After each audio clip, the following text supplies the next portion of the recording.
এই গরমে সবাই কম বেশি আম খেয়ে থাকি। কাঁচা আম ডাল দিয়ে আচার করেই হোক, আর পাকা আম রুটি ভাত মুড়ি দুধ, এমনকি এমনিও আমরা পাকা আম খাই। আজ আমি আপনাদের বলবো আম দিয়ে দারুণ এক প্রিপারেশন।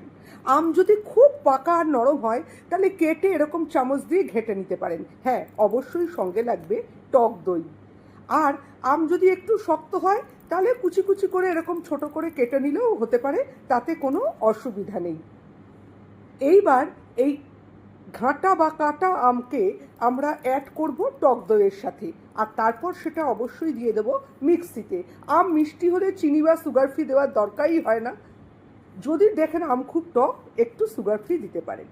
পুরো উপকরণটা মিক্সিতে ঘেটে নিই। আমি অবশ্য একটু ঠান্ডা জল অ্যাড করি। 2-2.5 মিনিট মিক্সিতে ঘোরালেই পেয়ে যাবেন অপূর্ব সুন্দর আম দই জুস, যেটা দেখলে সত্যি মন ভরে যায়। কি অদ্ভুত তার কালার! এটা হালকা পাতলা হয়, আর যখন গ্লাসে ঢেলে পরিবেশন করবেন এবং নিজেও খাবেন বা অন্যকে খাওয়াবেন, গ্যারান্টি সবাই বলবে, আহ, জাস্ট অমৃত।